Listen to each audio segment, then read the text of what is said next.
What's up, y'all? Welcome to another episode of Music in the Minor League. This week, we're joined by Scott Schaafsma of the band Kerosene Stars. Kerosene Stars is an American power pop rock band originally formed in Chicago, Illinois. But in 2023, Scott moved down to Houston and started a second version of the band. So currently, he's playing between Houston and Chicago with both lineups to this day. So it's really kind of cool. And we've got to see them quite a bit over the last year or two and really enjoyed them. They keep showing up on shows, kind of running in our circle, and we've been fortunate enough to get to see them quite a bit and actually share a bill or two with them. It's been a great time. We look forward to doing it again. So it was just a matter of time before we hit up Scott about doing an interview. Before we get to the interview, just a few housekeeping things to get out of the way. Number one, as always, if you like the episode, share with a friend. Tell some folks about it. It really helps get out the word on people like Kerosene Stars and all the other bands we've interviewed. It's just a great way for us to provide some attention to these people who desperately need it and who desperately deserve it. Like, there's a lot of great bands out there that folks need to know about. We're just trying to do our part to get the word out. Two, if you're a band and you would like to talk to us, hit us up via the Facebook page or the Instagram or any email you have that goes to Brightwire. Just hit us up and we'd love to talk to you. The only thing we ask is that you have a song or two we can include in an episode. Then we'd love to sit down and talk to you and just,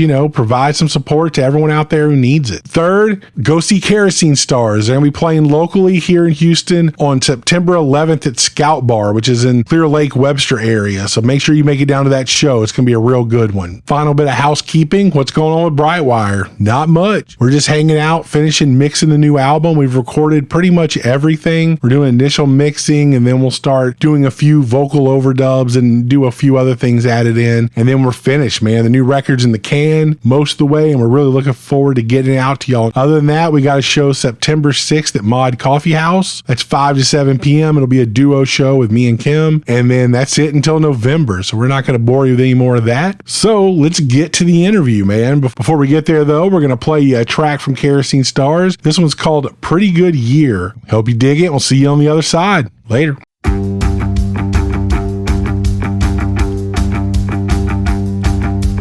Looks to be a pretty damn good year. It looks to be a pretty damn good year.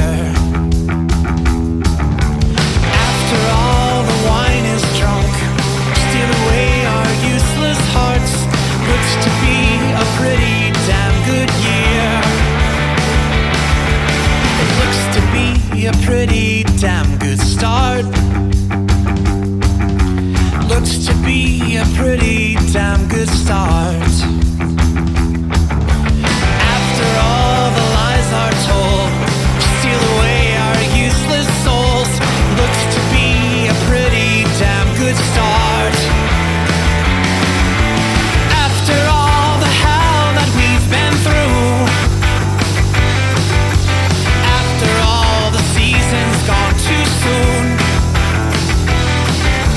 it's amazing what you'll find.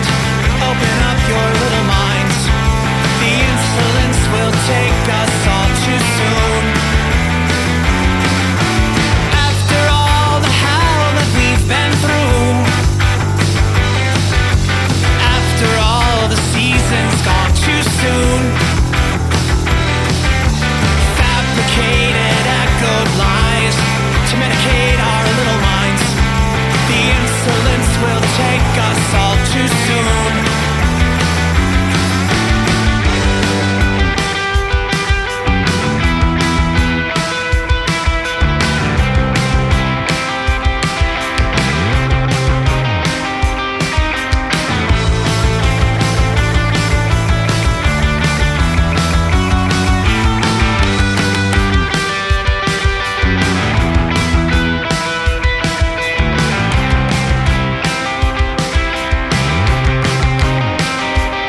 All right, y'all, welcome to another episode of Music in the Minor League. Today we are here with Scott Schaafsma from Kerosene Stars, based out of Chicago, Illinois, and Houston, Texas. Scott brings it all over with two different lineups in both places, calls himself an American power pop rock band. So we've been fortunate enough to play with Kerosene Stars, big fans. I will say that, we've been to see them multiple times because Kim's like, I love them. I can't stop dancing. I know. And as a bass fan, I love seeing Scott, man, lay down some killer bass lines. So it's always fun. Indeed. It was a fun watch for sure. Thank you. Yeah. So, cool, man. Well, welcome to the podcast. As we normally start out, just jump right into it. I guess tell us a little bit about your background in music. When did you start? What got you into it? Yeah, well, I started doing music as long as I could possibly remember being alive. I think I had my first guitar, like a little plastic toy, when I was 4 or 5 years old. Wow. And I'm originally was left-handed. I am left-handed. So I actually used to play a toy guitar backwards and upside down. And then later on in life, when I started playing bass and guitar, I learned upside down and backwards. Or I had a left-handed bass, and then I also played guitar. And I still can play guitar upside down and backwards. And if I'm left-handed, it's actually the only way I know how to play guitar, because I can't do the chords the other way because I never practiced it. But I ended up going to college I was going to be a band director. I was actually a brass major. I used to teach marching bands, and trombone was my main instrument for the longest time. And eventually I started getting so many gigs playing bass, which was my secondary instrument, that I just quit the brass thing altogether. And then eventually ended up majoring in classical and jazz bass. So I play upright. And then I got my degree in that, in performance. And instead of being a teacher, I went to Chicago with my band to try to make it big. And we broke up like a year later. And then I started playing around Chicago with so many different bands, countless amount of bands. I was in a rock band called Magnus for a while that almost got signed a couple of times. We got a lot of rejections, but this close. Got real close, but we didn't get almost taste the top. Yeah, I know. Got turned down by Matador. At least they actually wrote us a letter, right, and said no thanks. But that's kind of nice. Yeah, we actually got rejections, so it was real. But then when that band broke up around 2006 or 7, I started playing just sort of hired gun bass for any singer-songwriters out there. And I did that for several years until I decided that I needed to have my own project again. So Kerosene Stars was born in 2010. Okay. And I've been doing it ever since. I actually decided when I started Kerosene Stars that I didn't want to play bass anymore. And I was playing guitar, and I was fronting the band and just playing chords. Not lead. I'm not a lead player, but I'll play the chords, and I got good rhythm, so we got that going for me. And so eventually, Kerosene Stars has had a lot of band members throughout the years. Just had a lot of great musicians that were busy doing their own projects, or just having kids or whatever. So they kept cycling through the band, and eventually I couldn't find a bass player that I'd wanted, that was going to play like I wanted them to play. So I just said, fuck it, I'm going to go ahead and be my own bass player again. And that's when I started incorporating some of the chords and some of the guitar stuff, because I needed to try to fill in for the things that I was playing on the guitar and play the bass. Right. Because I never played that way in the past. In fact, I wouldn't, before this band, I never touched a pick. I would never play with one. But I ended up having to. And then ironically, I don't know, 5 years into the band, I was looking at my set list and I was like, God, I'm not even playing with my fingers anymore. This is weird.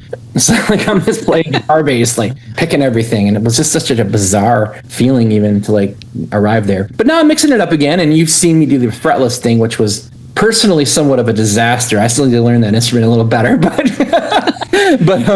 otherwise, that's basically the story of the band. And back in 2022, even before then, I was thinking about relocating out of Chicago. And as luck would have it, I met my girlfriend, who was already living in Houston. I had already been eyeing the Houston area for a while. I have a good friend from high school that lives up in the Woodlands, and I was curious about that area. Not really curious about that area anymore now that I know what it is, but right. I wanted a real city, so why not the third or fourth largest city in the country, right? So ended up relocating in 2023, not really knowing anything about the music scene, but I just knew there had to be one when you're this big. And sure enough, there is. You got it. You guys got it. And I think that there's more opportunities here than I've seen in the Midwest in general. Really? Yes, I really do. I think there's more clubs that are interested and actually pay anything, because I never really had any gigs that had any promise of funds at all for shows. And here it's been completely different. Oh, wow. Yeah. Well, that's Weird. good to hear. I'm glad to know that. Yeah. Yeah. Going the wrong places. No, I'm playing. You actually do make pretty good money down here. I'll do. give that. Like, we're I able to wouldn't have support expected everything. that. I mean, I've had a full-time job my whole life because I don't dare try to do music 100% of the time because it's just not sustainable. But I almost feel if I didn't have a certain quality of life at this point in my life, I might be able to pull it off. But Right. it'd be playing bass for a lot of people and then my own thing. I don't want to be over busy. So I think it's a good mix right now. I may take on one other project in the future.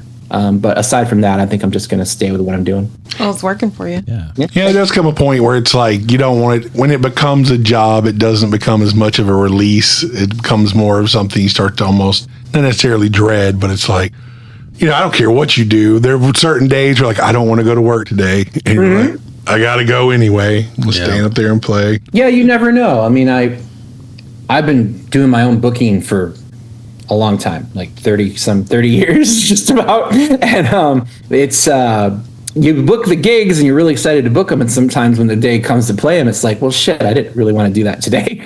right.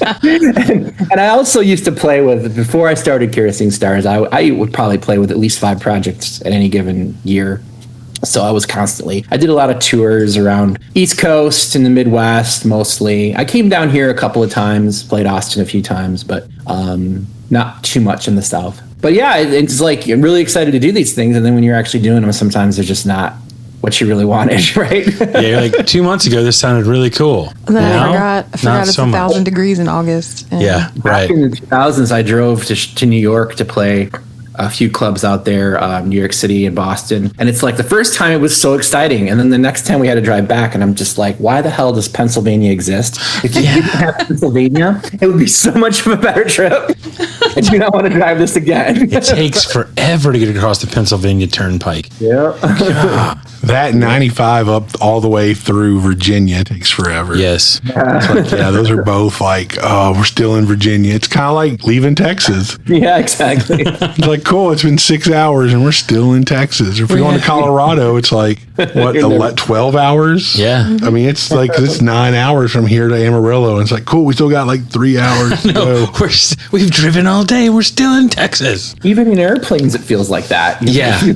Still in Texas, you get on an airplane. It's going to take us 3 hours to get out of here. This is air travel. It's supposed to go faster. Right. Damn it.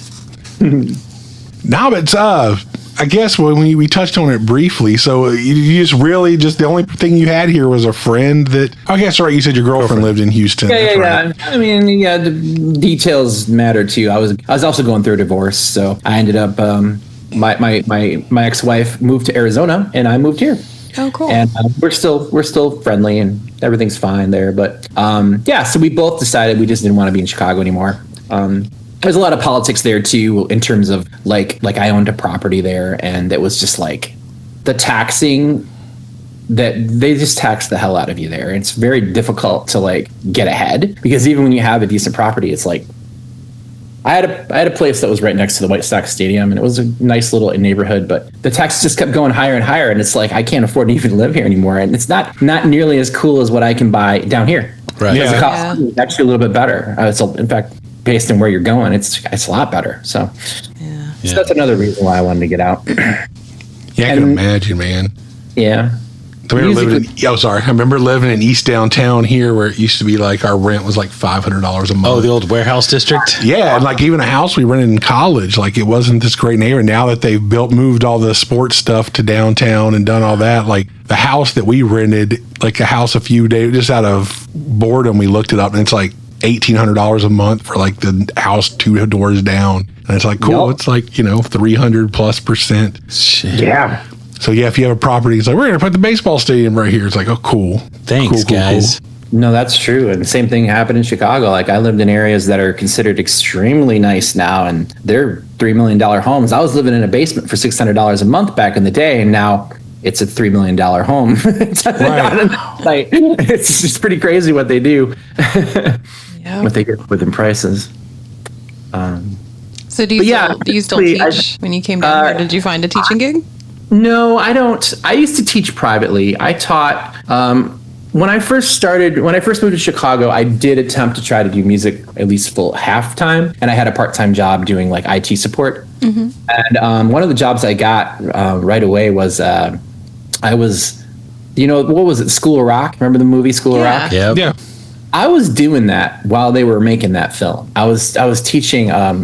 There's a filmmaker in Chicago. His name's Dennis Menarche, and he has a daughter who is now, God, she might be, I don't know how old she is, but she's definitely an adult. And but she was only like 10 or 11 years old at the time, and she wanted to be in a band. So I answered an ad in the paper, and I went and met with them, and they had this beautiful like old factory that they turned into their home and studio, and they had the living room with a stage in it. And this girl was a great classical guitar player at like 10 years old, and she wanted a rock band. So she got her friends together, and I taught them how to do like the first like rock band, and they played a couple of shows. It was really interesting. But that was one of my jobs. And then from that family, I ended up getting not quite a full-time gig teaching privately. So I was doing like songwriting classes. I taught a little bit of cello, string bass, guitar, and electric bass.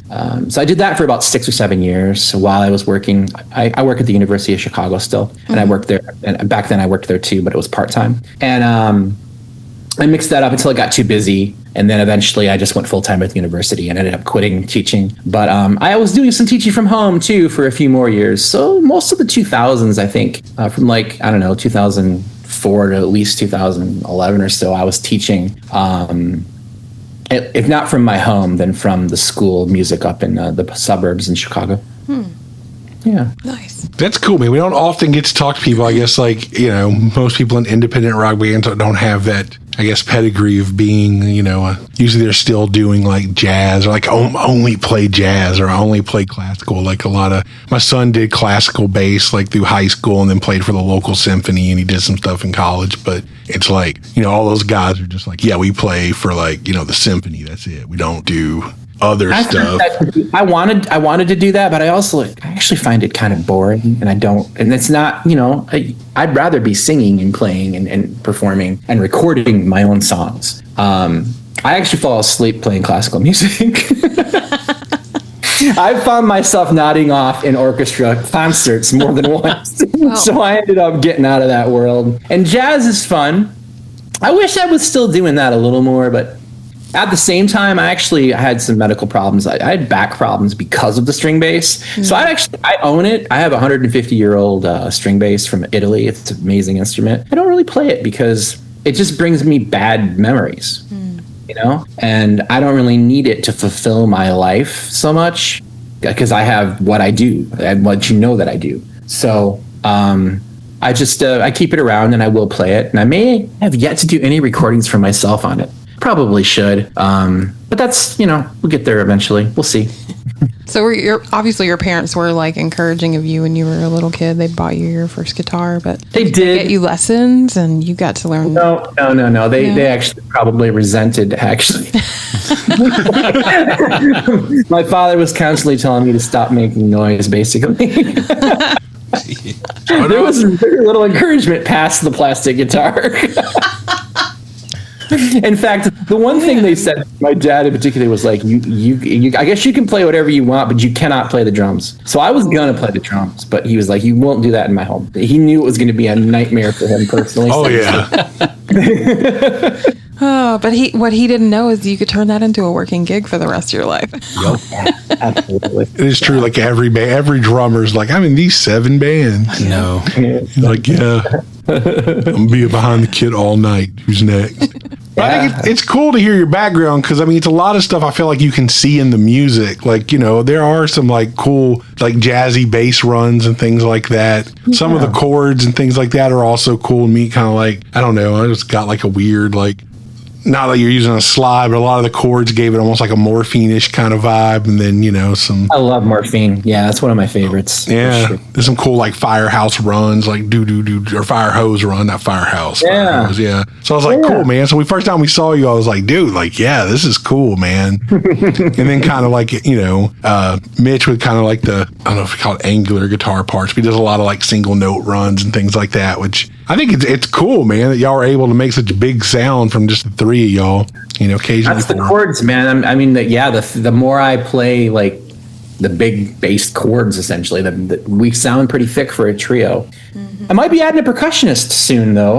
We're have rehearsal on Wednesday. We'll see how that goes. Found somebody that I think lives out near you guys that is interested, so we'll see how that goes. Well, nice. I'm gonna keep my eye out for that. I'm excited. That means I'll have a full imprint. My franchise opportunity for Chicago and Houston for the band will be the exact same. I'll have the same people. I got a drummer and a percussionist in Chicago and a guitar player, and I'll have the same thing here. Nice. And it's nice because what happens, Steve is a very busy drummer, and I actually turned down a gig in Austin for next weekend because Steve's not available. But if we can, have the percussionist learn the tunes and contribute, but then also knows how to sit on the kit and play through his set if I need him, I don't have to cancel any gigs, I can just flip who needs in rotate in and rotate out, Yeah. Hell yeah, man. I've done that many times in Chicago. Yeah, that's the way to do it. I mean, as long as you can keep it moving, that's kind of the thing nowadays, because since everybody's got to have jobs and, so many, especially as you get more like our age, it's like everybody's got all these other responsibilities, but you don't want to be like, no, because, sometimes opportunities only show up every once in a while. So you don't want to be like, no, we want you to play this venue. Like, no, we can't. And then you're like, no one ever asked you to play there again. It's like, oh, cool. Exactly. I don't ever want to turn down a decent gig. Yeah.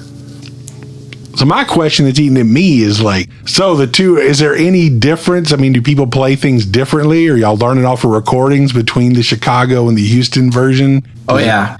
Yeah, there's some differences. I don't know if you've heard the recordings, but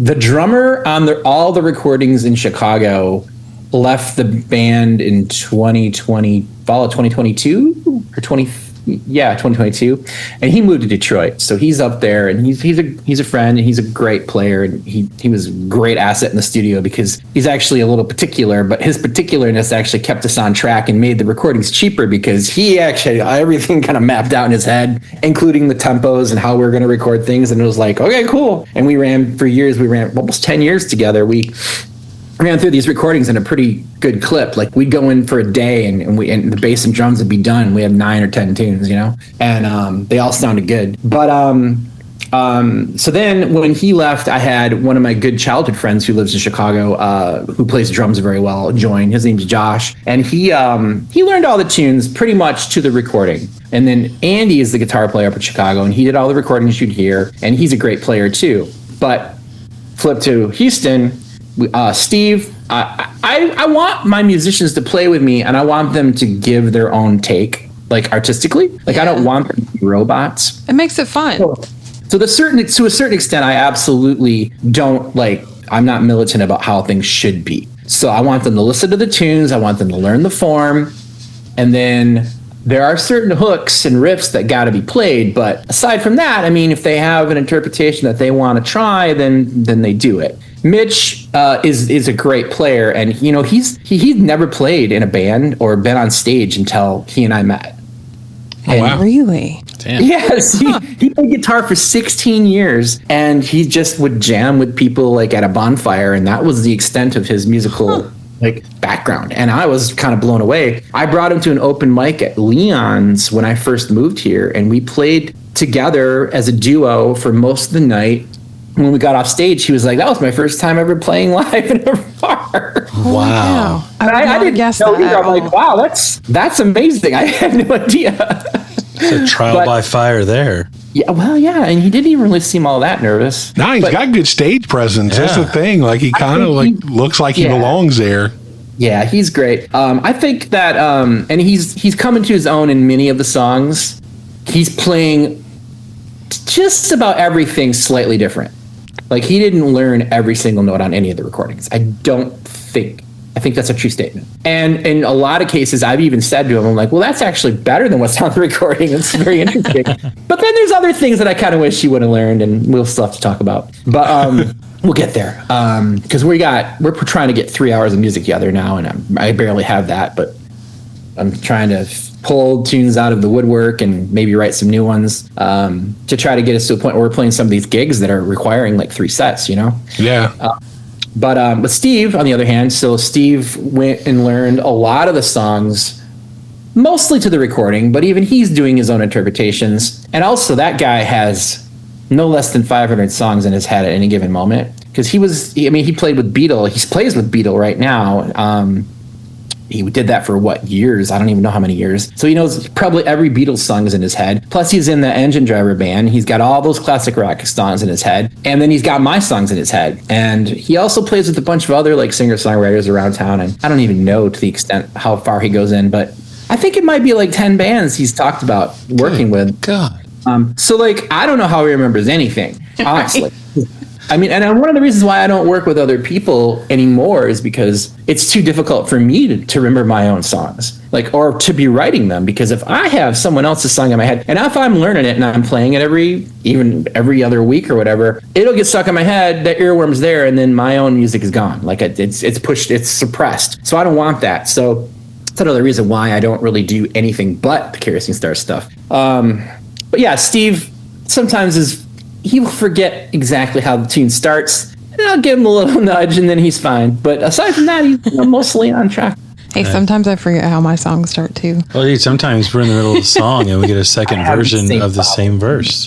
Yes. You know, or I'll sing the same lyrics over and over, forgetting what the words were. Giving away all our secrets on this podcast. Yeah, we played a set the other night, and we were playing the first song, and I remember getting to the end of the second chorus being like, now is Sam going to go into the actual bridge, or are we going to go back to the second verse again? Because he did it like back to back, and so I'm like holding off, just. Well, luckily you were looking at me kind of tensely, and I was like, okay, we did do the second verse. I am right. This is the bridge coming up. Because I did it 2 nights in a row. I'm like, I don't know what happened. Something went wrong. Like it just got stuck in my head.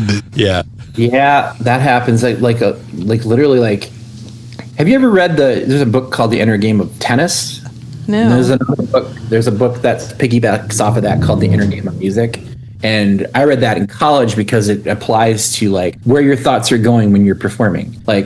For me at this point, with the 30 plus songs that I've presented to the Houston band, most of it is autopilot for me. My fingers and my mouth move and my brain's doing its thing. But sometimes a thought will pop into my head and then everything's derailed. Yep. Right? Fingers are fucked up, brain's doing weird things. I'm starting to think about childhood memories for no good reason. It's just stupid. But the inner game of music is getting into that space and trying to train you to be present in the moment that you're in musically and be flawless. And that's a classical method too, which I like to think I can do pretty well, but I'm not a hardcore classical musician. I never was. I've worked with so many of them. They're just different animals. They have a whole different philosophy. Improvisation scares the hell out of them, but they can read a sheet of music and perfect within a few hours something that would take me a year, So, yeah. See, normally the times I lose my train of thought is usually the first song we're running our own sound, because then I'm like, oh, dude, I should bring this up or, notch this down. This sounds a little boxy. And then it's like, oh, shit, I was singing. That's right. I was doing that too. So, what verse are we on? Right, exactly. It's okay. There's a lot of thoughts, a lot of things you have to do, and it just gets in the way. Yeah. Actually, I'll deal with that too. You're having anytime we're doing your own sound while you're playing, it's okay, I did this. Everything sounded cool until we started. Yeah. Suddenly there's feedback, and where did that come from? Right. Yeah. Yeah. Because that was Friday night, man. I kept getting that feedback on that low string, and I'm trying to make eye contact with John. Hey, bud, can you take me out of the monitor? Because it's just feeding back. It happens, man. It's always just push through, man. Just let it happen. But it fake is fun. It till you make it, baby. Where'd you guys play on Friday? Finn McCool's Irish Bar out almost in to Katy. Galveston? No, it's almost to Katy. Yeah. Oh, West side. okay. It was kind of a cool show. It's one of those places where I'm sure you've had, like, it was a friend of ours' birthday. So this place never has music. Nope. And then all of a sudden we're playing there and everyone was cool about it. Like, nobody was like, shut up. Like, No. you know, it was us and then Matt Woods, who's a friend of ours from Tennessee, and then Quifters and Chills. And it was like, Nice. everyone was nice, man. It's one of those kind of nice, like we call it like a night out at the bar with friends kind of show. But Sure. yeah, but normally with a place that normally have music, people are a little less giving of, you know, sympathy or Receptive That is is a true. good word. yeah. Yeah. You get the stink eye sometimes. It's awkward. Yeah. Sometimes people just want to talk and they don't want to listen to anything. Right. you know? Right. Yep. And then we also had to set up where the little higher dart area. So luckily no dart crew came in. Jesus. That can be bad. Those are some territorial bastards right there. Shut Yeah. up. We want to play darts. It's like, I'm going to need you to move, buddy, because I'm going for the bullseye. but you know. So yeah, that was a fun Friday. It was fun. Actually, it was. It was a Yeah, I had a blast. And I was like, because, you know, being in Houston, the idea of having to drive from the Clear Lake area to Katy at 5:30 on a Friday is like, I'd rather smash my toe in a door. But we got Slam there. your hand in the car door. You know, Yeah. and there's very few people that I would agree to do a show like that. But the guy, Mark Potter's a great dude. And so it's like, yeah, he's like, can you guys play it? We're like, yes. And it just so worked out that I was actually able to play it. So it was even cooler. So it was going to be a duo. There was a trio. So it was worth it. But anyone who's worked in Houston knows you just don't go to Katy on You Fridays don't at drive to 5:30. the southwest side at 5 o'clock any day. And I had my buddy from Denver with me on the ride, and I was like, "Hey, we're coming off of 16 to hook onto I-10," and I was like, "You're about to see a 22-lane road." He goes, "What?" Yes. And we come across, and it's like that scene in the Never-Ending Story when they see Fantasia. It's like, dun, dun, dun, dun, dun. And he's just like, "Holy shit!" That's a lot of lanes. And there's still traffic. Oh yeah. Yes, I know.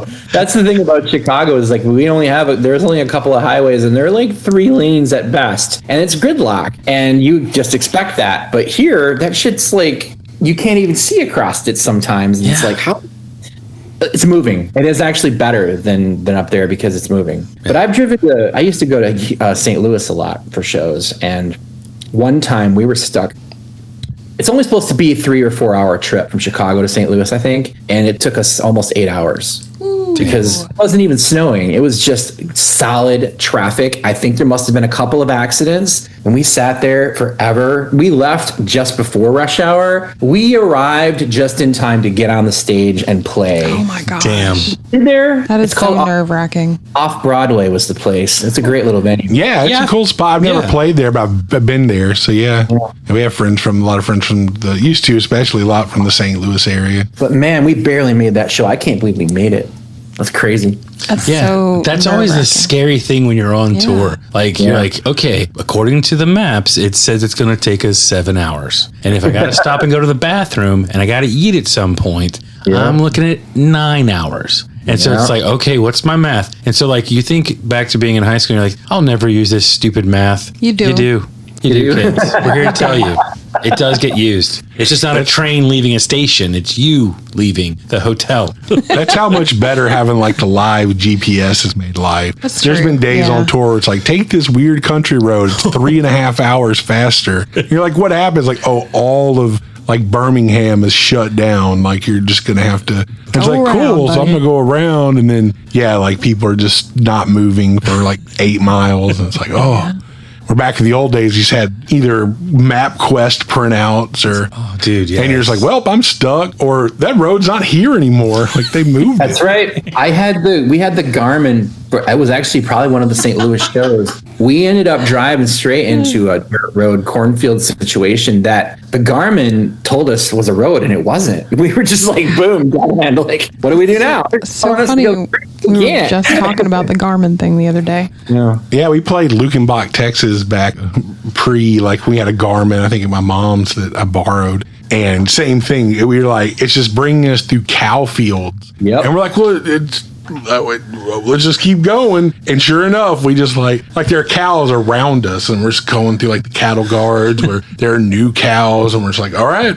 And finally, we just pop out on the road. It's like, yeah, there it is. We made it. Literally just led us through, like, now we're going to cut through from Kerrville. Like, we're just going to cut through these cow fields instead of using roads. It's like, oh, cool. I once played it was supposed to be a festival that barely happened because the police shut it down. But when I was like in high school, I think it was, I had a good friend who had land, and he was like, we're going to have a party. I invited all these people. There's flyers everywhere. We had like cars lined up to come into this event, but it was in the middle of a cow field. Pasture. Yes, I can't remember the name of the cow. Like your back name and your front name.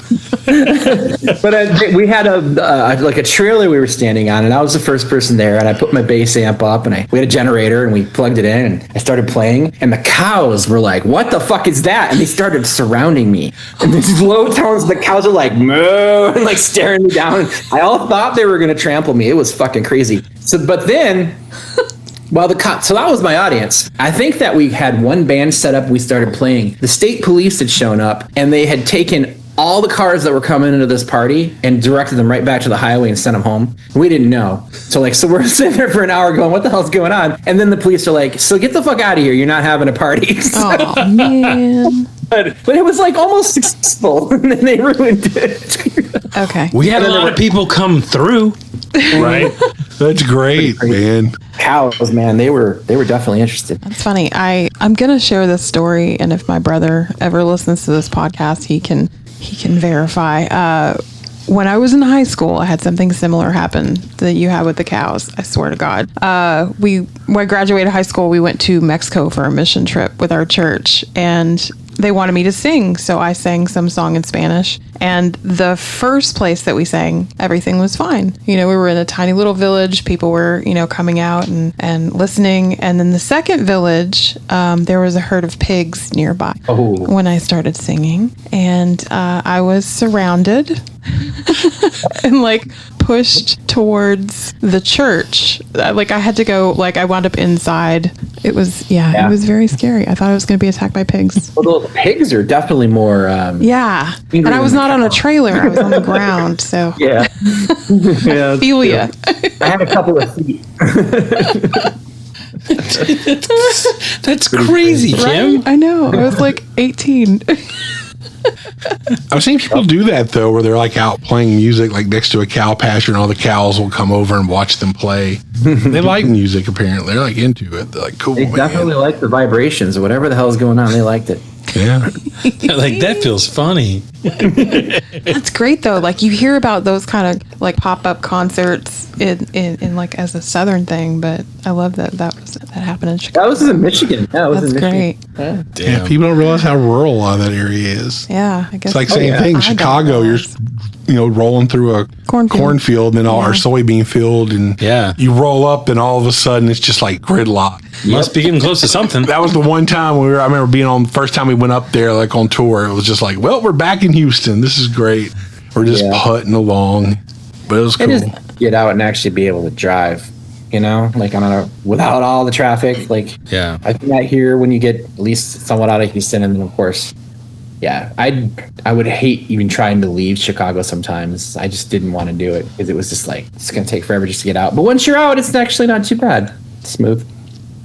Yeah, that is the nice part, man. When you can finally make it outside the Houston Metroplex, then it's okay, this is nice. There's something more than just concrete. But it keeps growing. Yeah. It keeps getting further and further. Now it goes all the way almost Houston's going to touch Huntsville within the next 5 years. Well, yeah, you remember back in the day, when you get to Woodlands, north of Woodlands, between the Woodlands and Conroe, there was nothing. Nothing. Okay. And, it used to be it was just trees. And then all of a sudden one day it feels like you went back up there and it's whoa, when did it get connected? And now it goes all the way to Willis, and it just keeps spreading. I always say, I've said this multiple times on this podcast, Houston is this virus that's just growing. And eventually, Austin, San Antonio, Dallas, and Houston are all going to touch. Yeah. That's what happened with New York and Philadelphia. It's called a megalopolis. Yeah. And if you're going up the lake toward Milwaukee, it's only an hour and a half drive, and it used to be all open, but now it's just solid suburb all the way to Milwaukee. Wow. Yeah. You don't really see a break. very little, if any. That's a bummer. There's so many humans on Earth now. Yeah. Whew. You know, no one ever says, wow, look at all that concrete. That's beautiful. Not once. You do when you're like, oh, thank God there's a job. True. Found a place to work. Right, I can work here. This is good. Well, I guess, man, while we're talking about, you got anything coming up? I mean, you working on, I know you got some, think we work on any new recordings or anything like that? We've got only 2 songs that I need to record. And then I've got a hard drive full of ideas that I need to finish. I've been working, God, I've spent hours just trying to, because I keep recording new ideas into my phone, right? And then they keep piling up and then they don't connect, right? So I've got a bunch of that. I got to figure out how to finish a couple songs and then get the guys to learn it. But we've got 2 songs that we're playing live right now that one I wrote back in like 1998. That never really got truly recorded by the band I was in at that time. So I want to record that. And then there's another song that it's our closer. It's called Getting Nervous that I want to record. That's not been officially recorded in a studio yet by anyone. So that's going to get done. And we've actually gone in the studio once to like sort of experiment, see how that goes. Because, you know, Mitch has no real background with it. So he doesn't know what to expect. So I wanted to sort of prime him for that.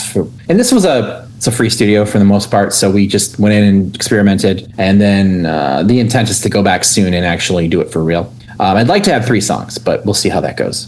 But our next show is actually at Scout Bar in September 11. All right, cool. Oh, okay. That was going to be my question. When's your next show?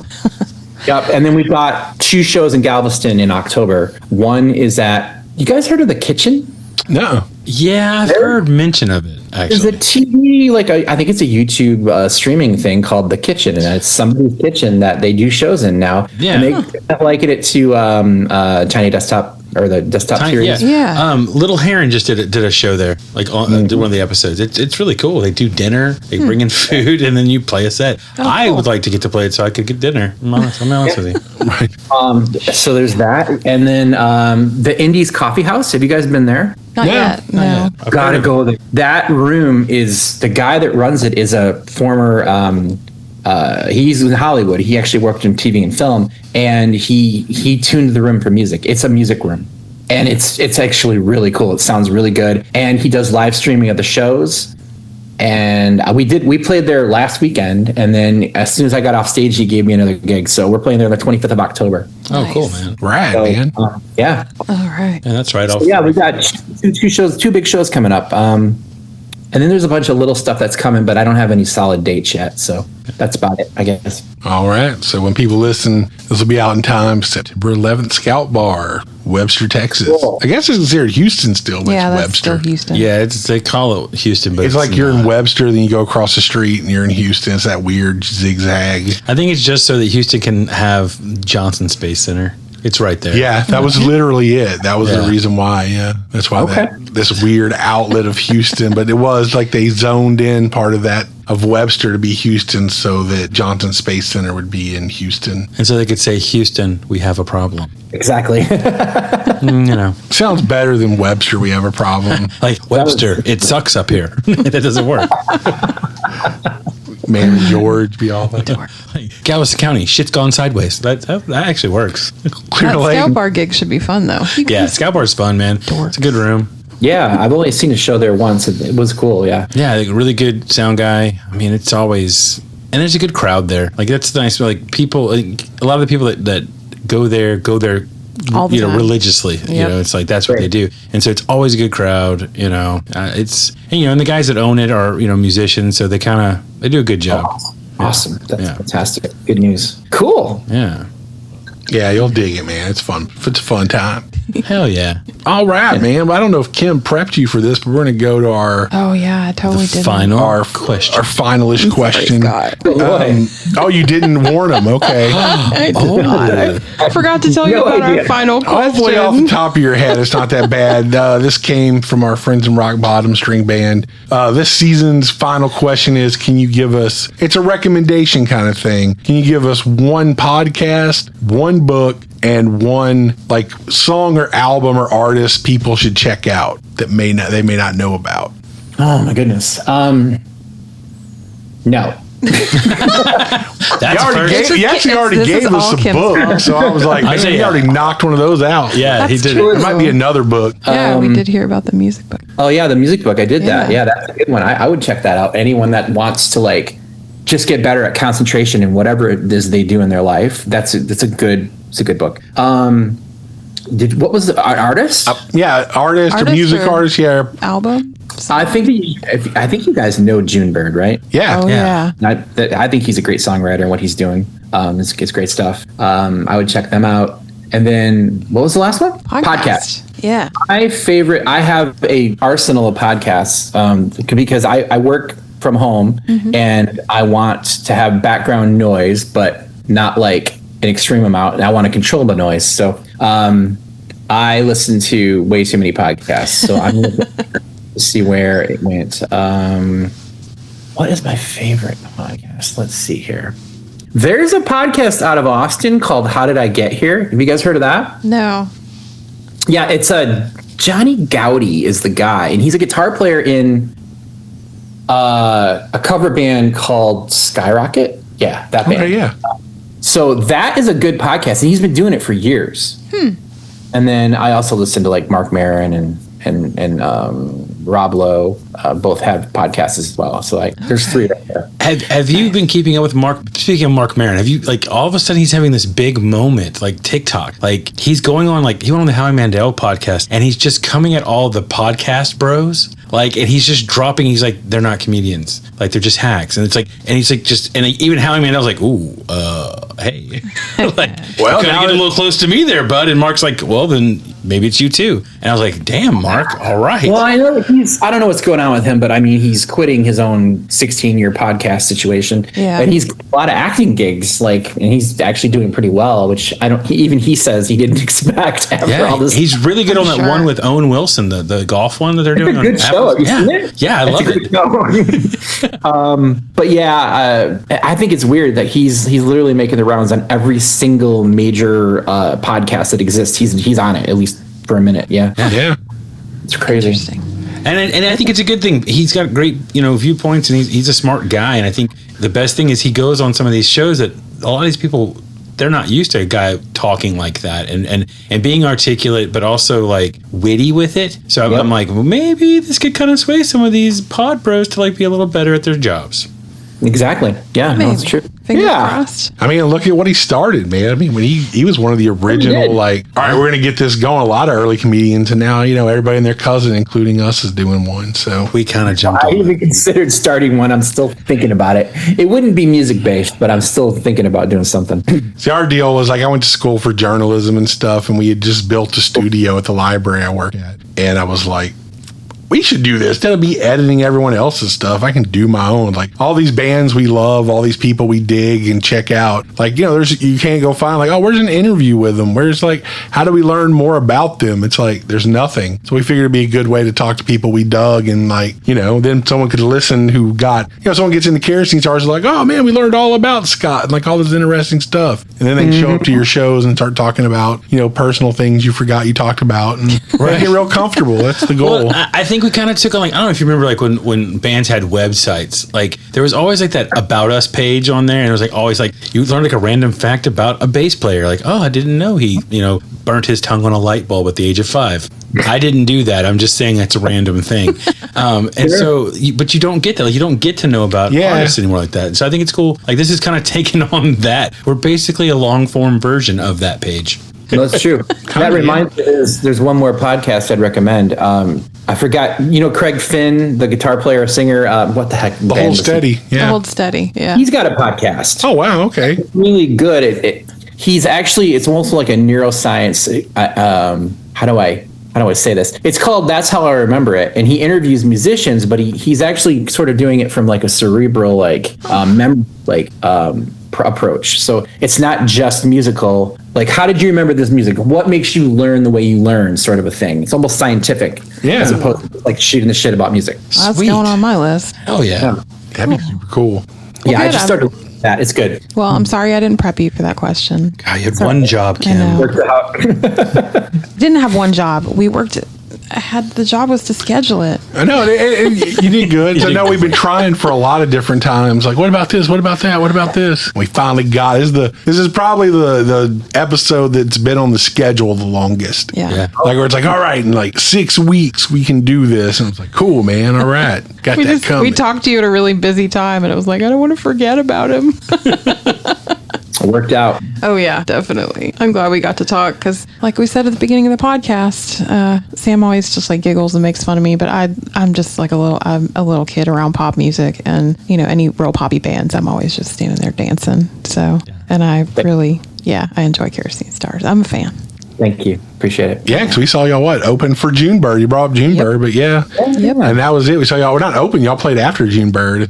And I was like, it's one of those, and y'all were one of those, like, well, I'll watch a couple songs and then we'll just slide out, and then we ended up sitting through the entire set, which is always a Good sign. Right. Always the best review I can give someone is like, we wanted to leave during your set before you started playing. Before you started playing. Like, we're like, we'll just be nice and we'll listen to this band. And then we stayed, and that doesn't, we have a few bands that's happened with. So I always feel it's a good thing. Like, we had planned on being gone by the time you finished, but we stayed till the last note.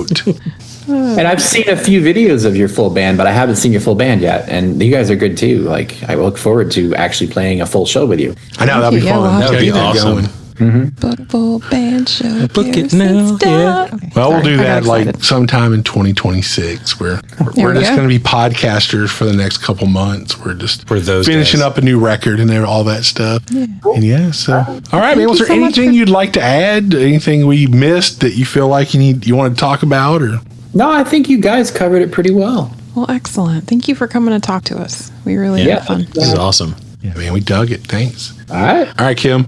Bye.